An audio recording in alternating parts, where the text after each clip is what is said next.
Good afternoon, everyone. Welcome to the work session of the Williamsburg City Council meeting. Ms. Felica, would you call the roll, please? Mr. Rogers? Here. Ms. Ramsey? Here. Mayor Pons? Here. Vice Mayor Dent? Here. Mr. Maslin? Here. Drew, do you have anything for council preview? Caught me off guard, Mayor. 1 second. Sure.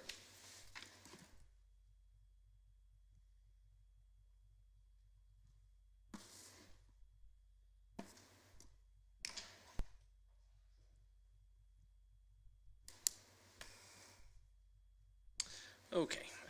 So yes, on Thursday, we will have 2 public hearings. The first one has to do with allowing additional units to be converted to affordable housing for existing motels to take advantage of. And then the second one has to do with the provision of a text change to allow a hookah lounge.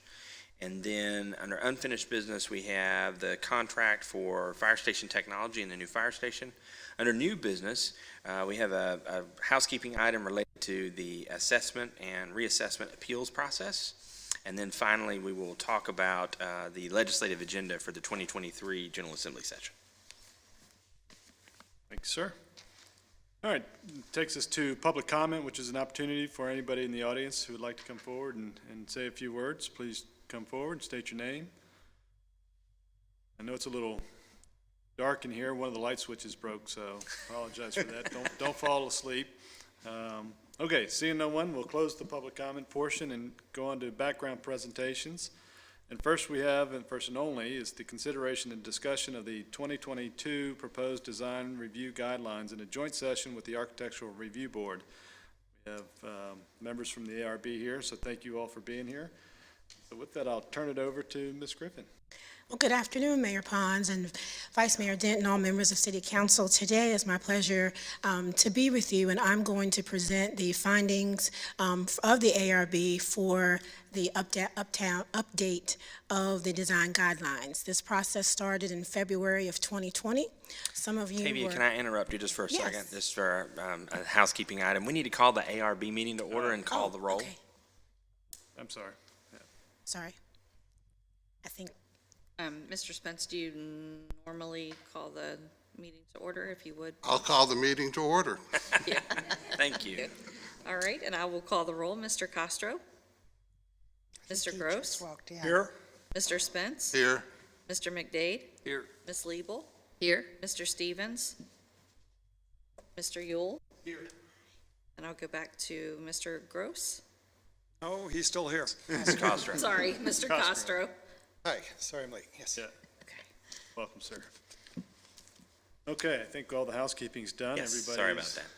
Been convened, and so back to you, Ms. Griffin. Okay, so again, I'm happy to be here. My pleasure to be here to present to you the guidelines that the ARB have proposed for this new guideline update. They've worked very hard since February 2020. Some of you were on the council then. That meeting was held on the 10th of February. At that time, you had several concerns and you wanted them to address. They proposed that the guidelines would be complete by November of 2020. We all know that the pandemic slowed us down and slowed them down some. They continued to meet virtually, and now they have completed all of the updates, and that was complete in December of 2021, and now they're ready to move forward with public hearings and want to speak to you and make sure that what they have presented is something that you feel that they have presented everything that you wanted them to do. So first, I think we all know that Williamsburg is very special. Williamsburg was among the first 3 localities in Virginia and one of the earliest communities in the country to adopt a comprehensive architectural review ordinance. We have been named number 9 and number 12 in the top 15 cities in the United States. That was 2 years running, 2021 and 2022. And one of the reasons for that is because of the work that we have done in historic preservation. During your time with the ARB back in 2020, you had several concerns, and I'm going to highlight the major concerns, and those were affordability, contributing versus non-contributing structures. At the time, you did not call it that, but what was a concern were the materials and whether there were buildings that were considered historic, and if those buildings were being treated the same as buildings that were non-historic in these special areas. Materials, demolition, colors, and then the perception of the ARB in the community. What we've done here is each specific category has been broken down into what City Council wanted to see and then what the ARB has answered in these guidelines. And we'll just go through these. The cost of rehab in keeping up with stringent ARB guidelines hinders families. The loosening of the guidelines, the thought that is that it would make homes more affordable and thereby increasing home ownership. And then the question of maintenance. Was maintenance being deferred due to the cost of rehab? We came up with these questions.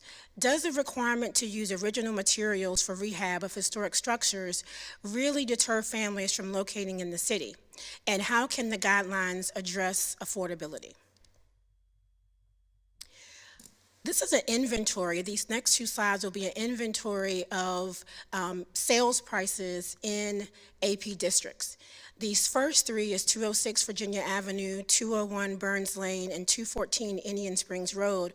All three of these are vacant properties within the AP2 district.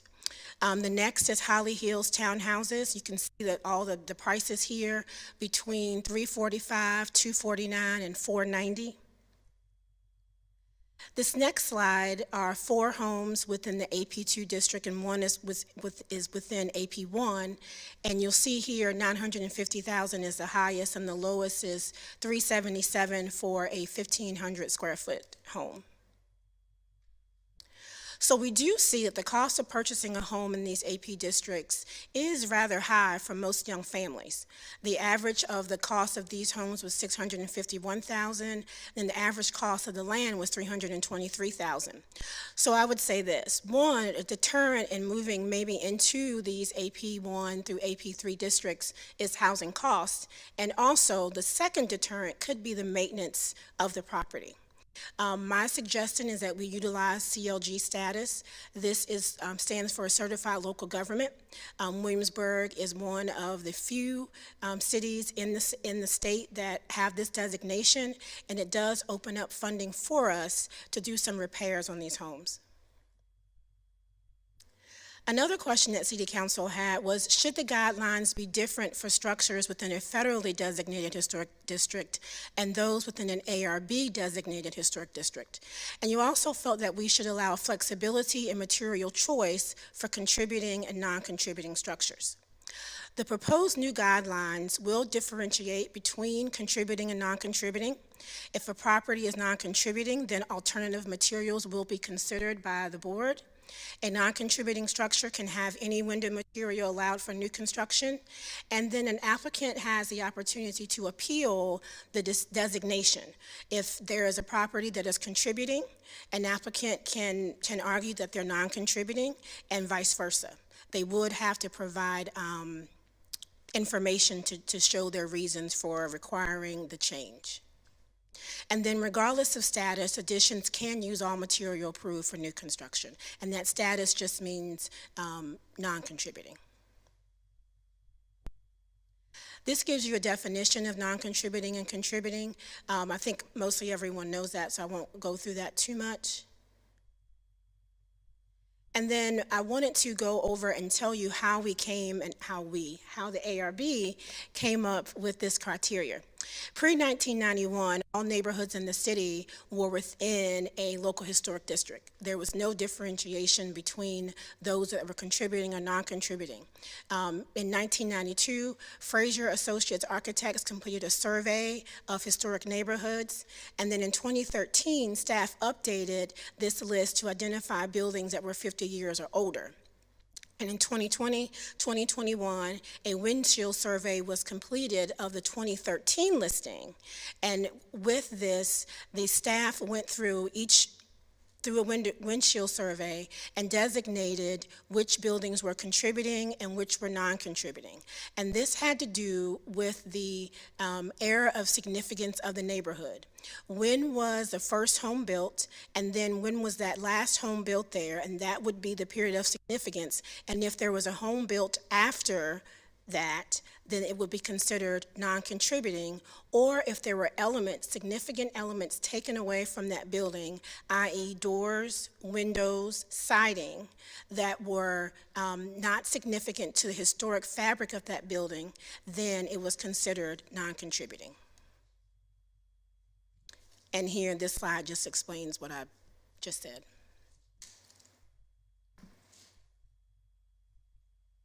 Here is a map of the Architectural Preservation Protection Districts. AP1 is the gold, AP2 is the burnt orange, and AP3, I would say that is a fuchsia, and then the CP is the green. This slide here just shows you that in the AP1 district, you do have contributing and non-contributing structures. This is just a few examples. I provided in this slide examples of non-contributing structures in the AP2 district. And then here in the AP3 district, this gives you non-contributing structures. The purpose of the next three slides is just really to highlight the neighborhoods that are in the AP1, AP2, and AP3 districts. This provides you a total of all the structures. This includes structures, main dwellings, and outbuildings. It gives you the number of contributing and then the number of non-contributing structures, and if this particular neighborhood is on the National Register, or if it's eligible for the National Register.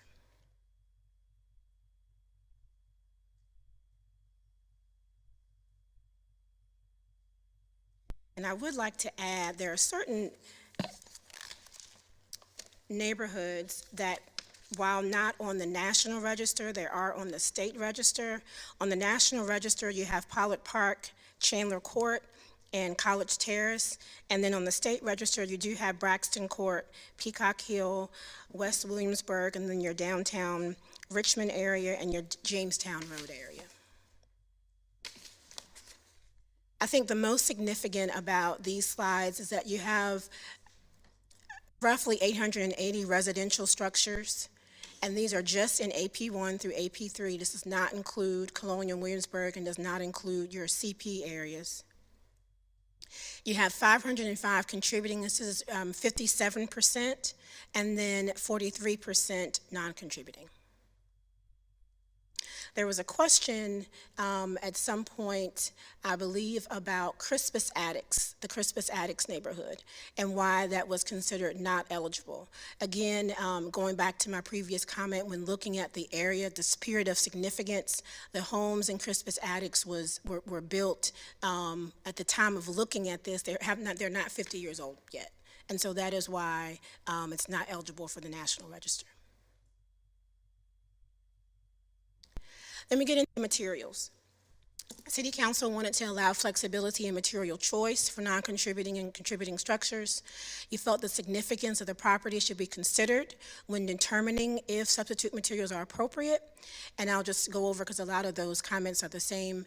And the new guidelines do allow for a solid synthetic material as approved for fencing. And regardless of status, whether contributing or non-contributing additions can use all materials approved for new construction. The guidelines also allow properties listed as non-contributing and contributing to have construction with wood, brick, cementous siding, wood composite, and stucco. Windows, if you go back and look at the February 2020 work session, there was a lot of discussion on windows. Here, I've shown you that existing contributing structures must utilize wood windows for restoration or replacement, so that has not changed. AP1, if there's a contributing structure, AP2, AP3, you would still need to use that same wood window for restoration or replacement. Other window types can be replaced with windows allowed for new buildings or additions. And alternative window materials allowed at this time are wood, vinyl clad, or pre-finished aluminum clad. Here, I've attempted to provide to you a scenario. And with this particular house, it's a contributing structure in the AP1 district. It's located in the downtown North residential neighborhood. The period of significance, the first home was built in 1875. The last home in that period of significance for that particular neighborhood was 1956. This is a Queen Anne architecture home. The estimated year of construction is 1900. And here, I just wanted to show you that this is a listing that is on the National and State Register. And in this scenario, the property owner wants to replace windows, they want to paint the house, and they want to replace the siding. In the AP1 district, the existing wooden windows would be required to be replaced. The house can be painted with colors approved from the color palette, and additional colors can be approved on a case-by-case basis. Wood siding and trim must duplicate the existing material, and synthetic siding and trim are not allowed as replacement in this particular district. Again, this is one of the oldest districts outside of the Colonial Williamsburg area, so that is a reason for these guidelines. Now we come to a non-contributing structure in a different section of the city. This is Chandler Court and Pollard Park Historic District. This is still in AP1. Same scenario. The period of significance here is 1922 to 1940. So the first thing that should come to mind is this is non-contributing one because the estimated year of construction is outside the period of significance of the neighborhood. The windows can be replaced with the same material or wood. Here, you can also use vinyl clad wood or pre-finished aluminum clad. Same for the painting of the house. And here, the non-contributing structure could be considered with additional sidings. Although, I did want to point out, this siding happens to be wood. Demolition, there was concern about demolition for non-contributing structures. Much has not changed here because really what was already in the guidelines met the concerns of the city council. So these are the guidelines that anyone that comes into the city before the ARB that wants to demolish a property or a structure in either of the districts, AP1, AP2, and AP3 have to answer these questions. Staff also gives a recommendation based on these questions, and the ARB makes a decision depending on the answers from these 7. The first one gets to the non-contributing and contributing. Colors. Color choices should be expanded or eliminated in certain commercial areas. And then there were some people on the council that felt that color choices were fine. Logos that are non-conforming with allowable palette disproportionately affect small business owners. And to answer those concerns, there are 11 additional paint colors for use in all residential districts within the city. Now, the entire Colonial Williamsburg Benjamin Moore color palette can be used for signs if these guidelines move forward. And also in the corridor protection residential and commercial area, the focus will be on aesthetics versus preservation. And this just means it will allow for more flexibility. To get at some of the concerns of the perception of the ARB, and I have to say this, we do an inventory of the votes taken at the ARB meetings, and I found it very hard to find a time when the ARB voted against something. It was very few and in between. From what I know, I've been here for 5 months. However, from what I've seen, they have been very flexible and very willing to hear what applicants have had to say in conjunction with trying to keep in line with the guidelines. But I think there are things that we can do in my office that will better streamline the process for applicants. And some of those things are to create and distribute process diagrams. If someone comes in for a window, what should they expect the process to be? How long should they expect the process to be. And we have some examples and that we want to use. And then we heard from some of the city council members that you would like for us to host more material exhibits, and we can do that. Also, outreach to real estate professionals, and then to utilize the benefits of that certified local government program. And I've already reached out to them, and I'm waiting on a phone call back so we can sit down and speak to them about how we can use those fundings. Next steps, I left out here that the first step is an ARB public hearing. The next step then would be a planning commission public hearing, and the last step would be a city council public hearing. In going through the guidelines, I do see some typographical things that I will have to take care of. To me, those things will be taken care of and not have to concern the ARB or the commission or city council with. And this concludes my presentation, and the board is here to answer any questions you have. Thank you very much. Good. Well, thank you very much, Tavia. That's a lot of information in 20 minutes. So, but I think we've all had this in advance and been kind of following your work on making some adjustments to the guidelines, and I think you've done that from my perspective. When we talk about materials in some of these homes, and for me, it was about affordability and making homes easier to live in. Some of the, to attract young people who want to come in and buy a home and modernize it, to go through the expense of putting on wood windows, back in, makes it more challenging. And so I think the work that you all did to go through and identify contributing and non-contributing kind of eases that a great deal. So I certainly do appreciate that. And then use of materials in general, I think, is good, and I appreciate the color palette. I know that there's always some strife on that. So I did have one question that I asked, and I don't think we got an answer to that, but some of these little houses in and around town have old vinyl siding on them, or aluminum siding, which is in bad shape. To take that aluminum off, you have to go back with what's underneath, the wood, which is very expensive. Is there an opportunity to use a more modern material, such as vinyl,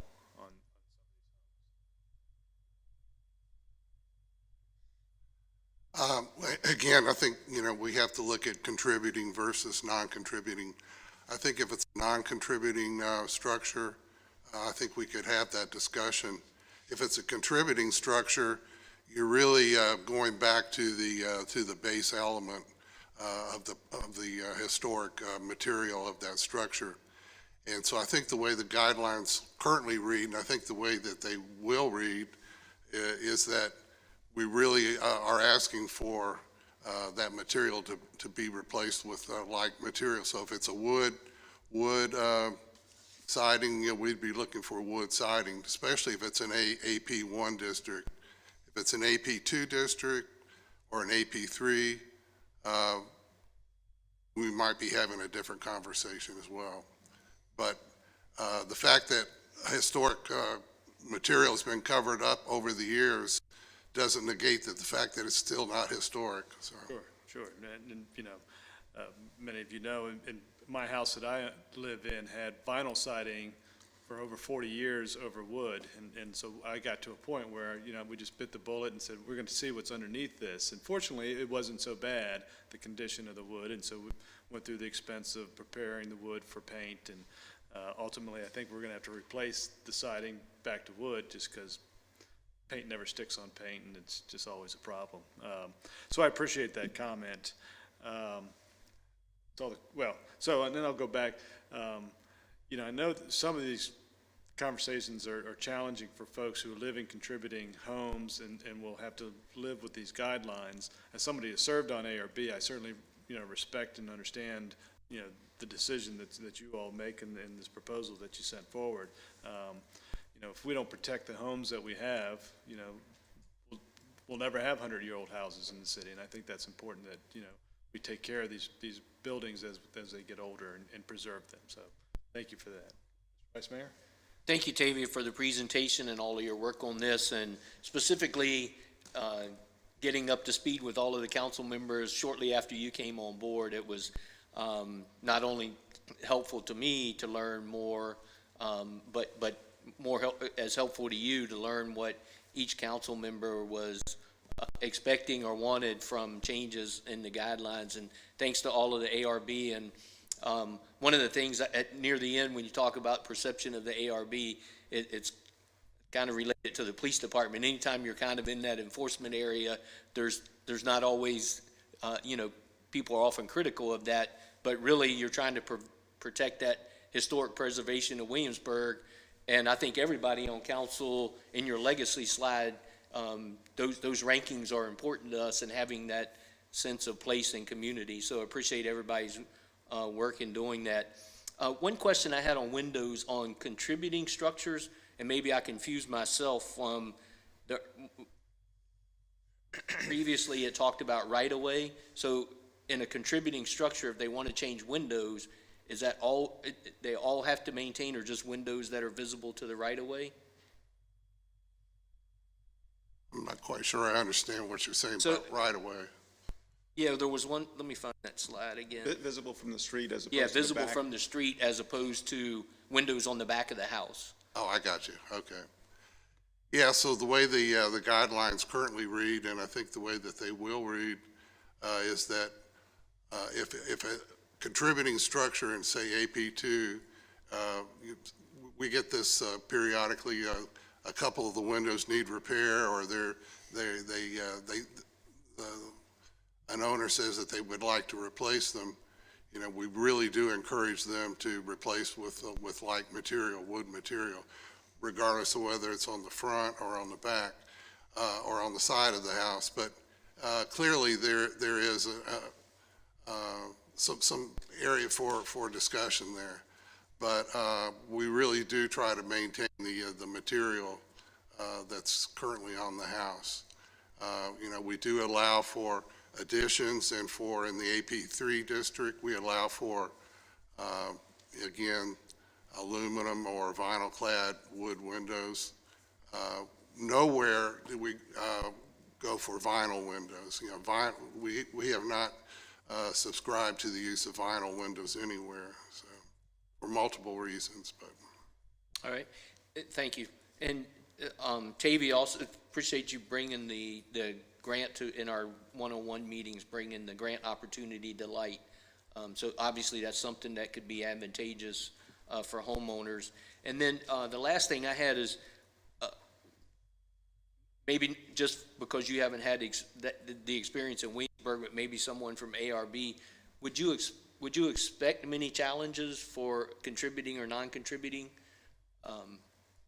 Because the guidelines are pretty specific, so if it's made known to the owners, I'm not sure their challenge would be effective based on the guidelines. my guess is, because this is going to be new, there will be some challenges one way or the other. Some people who are not contributing may say, I want to be contributing, or vice versa. But because this is new, I suspect we will have some challenges, but I wouldn't expect too many. Okay, thank you. Yes, thanks for the presentation. And one of the things that City Council is interested in is affordability of housing across all sectors. And so we talked about home ownership, but also this helps with affordability for rentals in terms of the landlord and maintaining a facility or a house. Could you talk a little bit about as time goes on, and we've got, houses that are now, they're not contributing because they were built, say, 47 years ago, when Scott and I started at CW. But they, so maybe 3 years from now, they're going to hit the 50-year mark. How do we progress in terms of that, in terms of evaluating those? And the owners could do something now that then would not be allowed in 3 years if it then becomes a contributing house. Can you talk to those scenarios?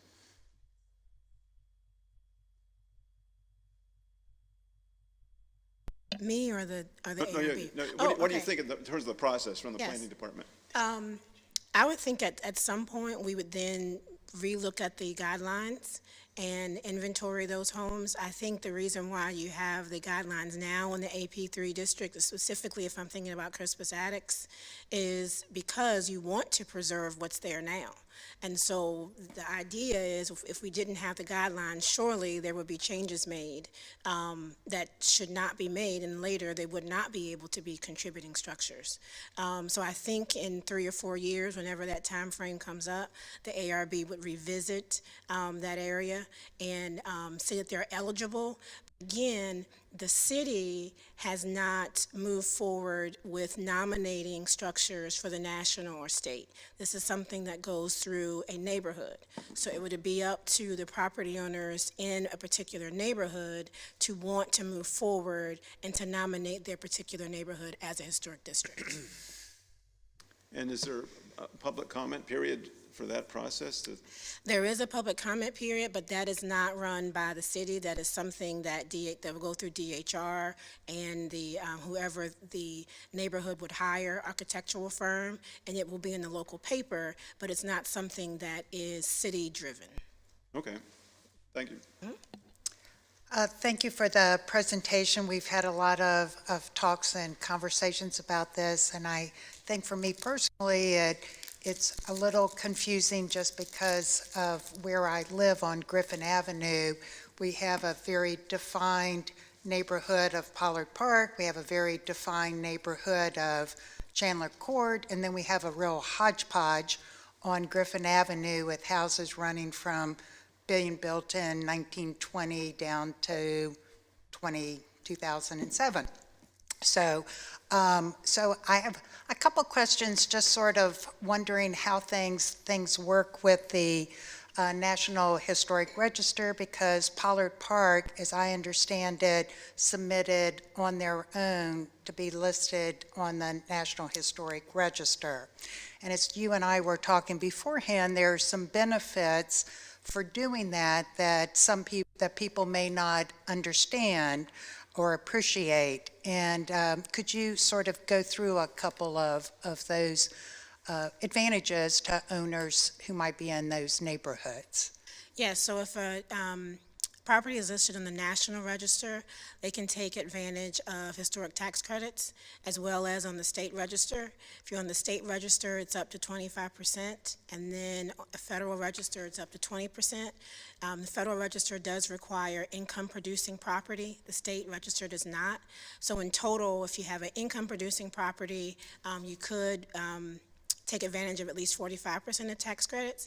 However, the work has to be approved by the Virginia Department of Housing Resources prior to beginning, and all the work has to be in keeping with the Secretary of Interior standards for rehab. And thank you. And so that would be for both interior and exterior work, I believe you said. Yes. Yes. And if a house is non-contributing, how is it eligible to be listed on a register? So it's non-contributing, which just simply means it's not, it was built, one, probably outside of the area of significance for that particular neighborhood, and then two, the architecture of the home or either the elements of the home are not specific to the area of significance of that particular district. And that is the reason why. So take it again for Griffin Avenue, and just for people out there who might live in similar neighborhoods, some of the houses built in 1920, there's one that's non-contributing that was built in 1962, so it's within the age time period, but it's not, I guess, in the period of significant building. There are probably several elements of that home that were architectural elements that were removed, i.e. doors, siding, windows, that are no longer historically significant to that particular time period of when the home was built. And most of them are just, there's a few of them that are just ranch styles, and I don't think they fit into sort of historic, well, I guess there is a historic significance for ranch styles. There were a lot of them built at a certain time of the year. I grew up in one. And then you talked a little bit about additions.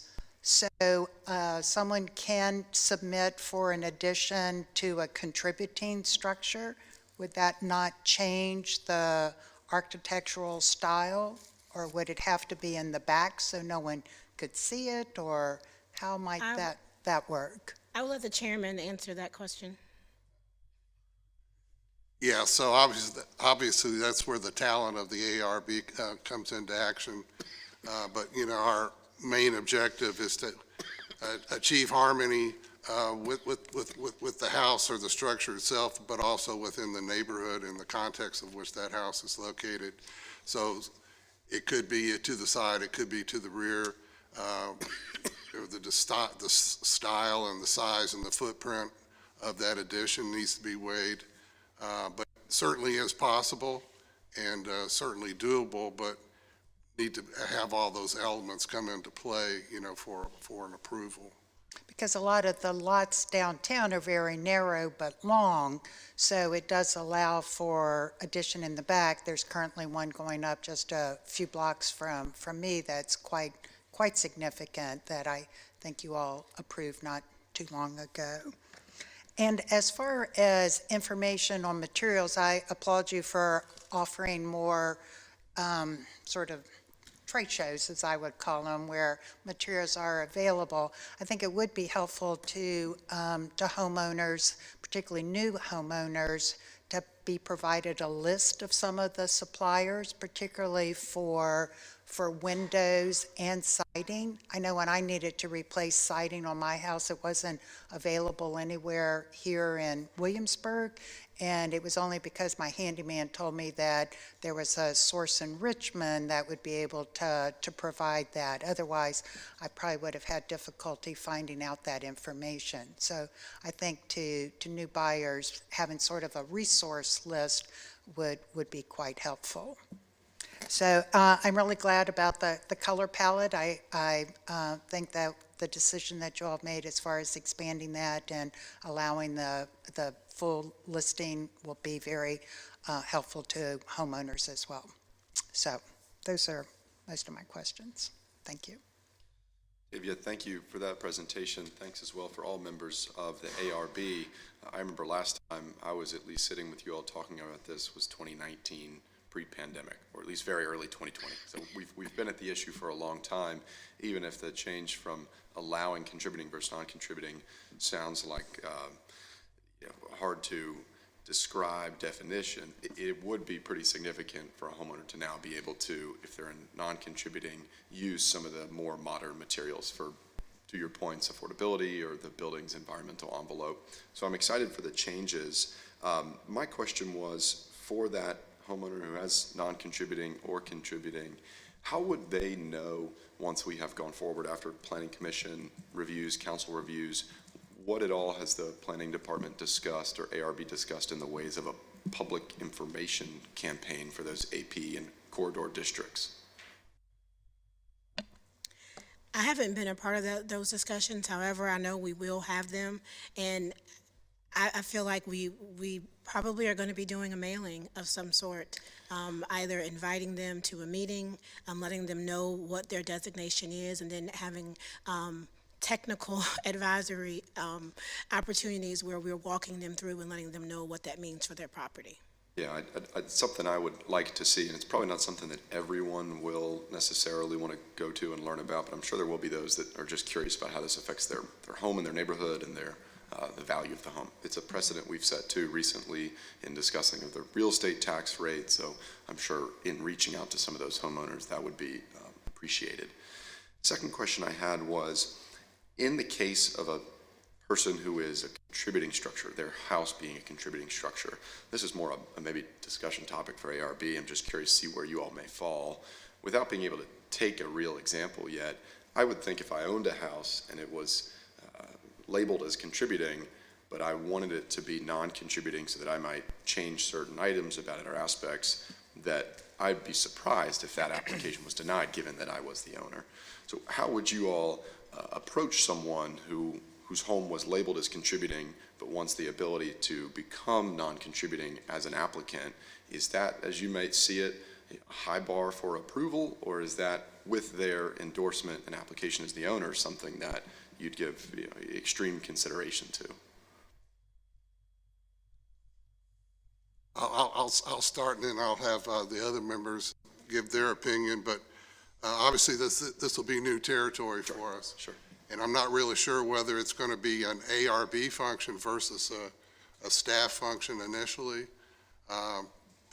We haven't really gone through the details of the process, but maybe this will come in part of the flow charts that Tavia is going to create.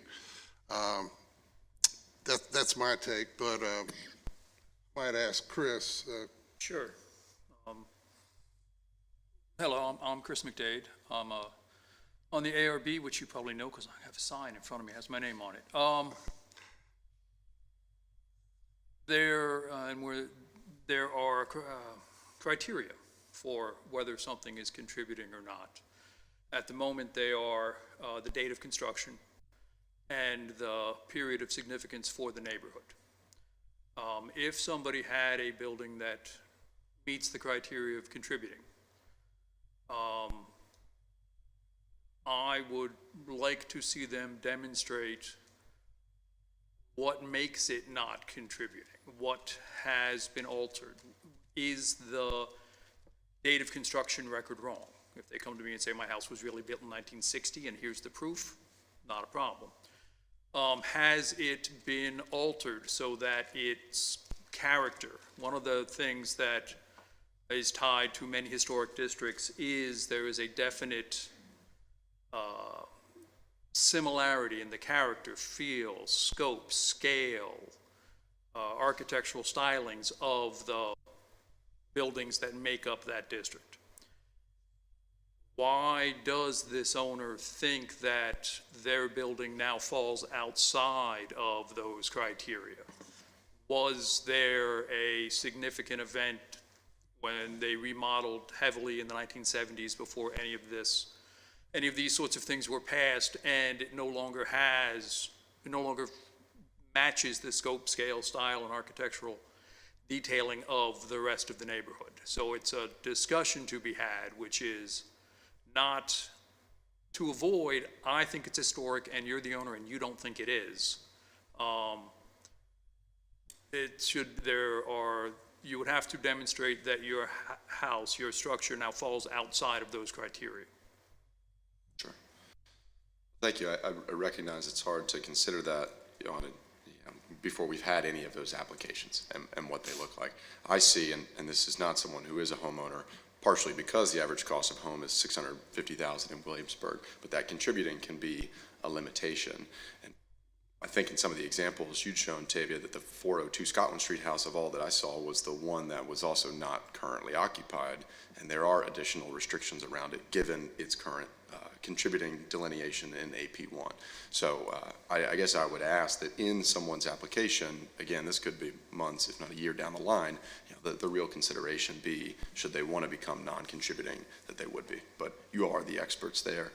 The last thing I was curious about was, Tavia, when we met, you'd mentioned there might be something in the ways of grants available for those historic homes in their refurbishment. So I was curious, if something is labeled contributing and an owner wants to protect that, is there anything from a grant, in the ways of a grant federally at the state level where another entity could help them continue the wood siding of the home or to replace the older style of windows? During our conversations, I was specifically talking about the CLG program, and I've been playing phone tag and email tag with the one person in DHR who's in charge of that, and we have not been able to meet up yet, but there are funds available. This would be something that the city would then be in charge of that grant program, and we would then push those fundings out to a property owner. There would be an application fee. There are other programs available. However, with the price of the houses, we probably would not be able to apply for those, and those are through the CDBG Community Development Block Grant Program, and we would not be eligible for such a program like that.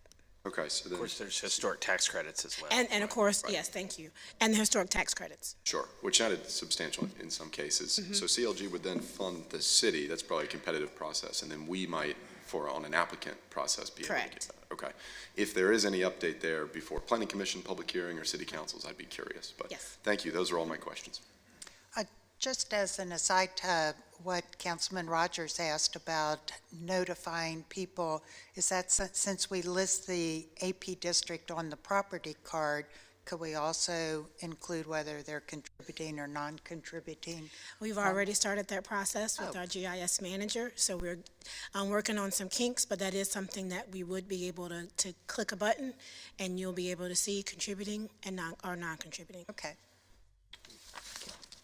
And just a point of clarification, I don't think the average house price is 650,000 in Williamsburg. That might be a little high. I think that was within the districts. Within those certain Which was, ones. yeah, in the presentation. Thank you.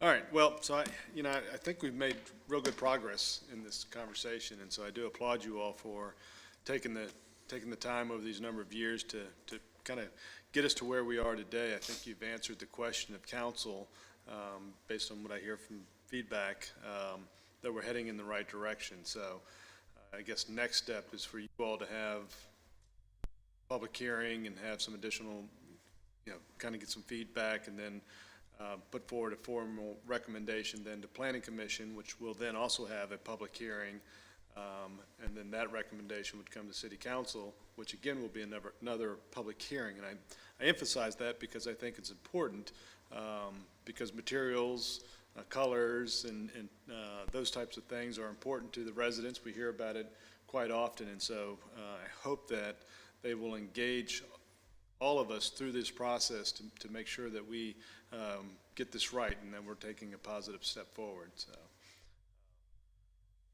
any other councilmen have any other comments?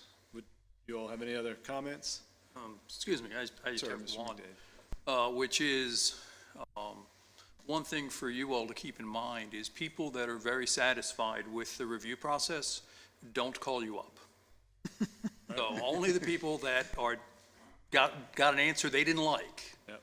are the ones that call you up. So your perception, council's perception, may be drift towards, every time you get a call about the ARB, somebody's complaining about something. There are hundreds of people that come through and we go, yeah, that's fine, and they go, yeah, that's fine, and they move through the process. Those people don't call you. Sure. So I just wanted, No, I mean, you're absolutely right, and it's kind of going back to Vice Mayor Dent's comments about the police. Most people like what the police do, but when they really complain is when they got a speeding ticket, or they, roll through a stop sign. Parking ticket. Yeah, parking ticket. Or a second parking ticket, which has a higher fee to it. And so that is the nature of the world we live in. But there are some folks that still are engaged and do provide feedback. And so hopefully, again, like I say, that more people than not will come forward and share their information, share their thoughts with us.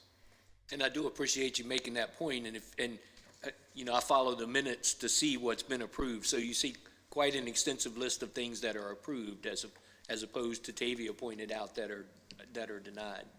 And to that, I for years tell people, if you have an idea about your home, go to the planning department and talk to then Carolyn Murphy or Tavia or the staff, and they'll give you the feedback that you need, and oftentimes it's helpful. It steers people in the right direction, and they ultimately end up with a better product or a better concept than they started. So, you all are more than just, an approval board, but you also are a great sounding board and provide great feedback, and and that's not just residentially, but commercially. Again, I applaud you all and support the work that you all do, and thank you for all the efforts that you've put into all the meetings and all the reviewing all the applications, and then certainly coming forward with this recommendation. Any other members want to contribute? Yes, Ken Gross here. Ms. Ramsey, you had touched on the idea of maintaining a list of vendors or suppliers for things that are difficult to find, as you've experienced.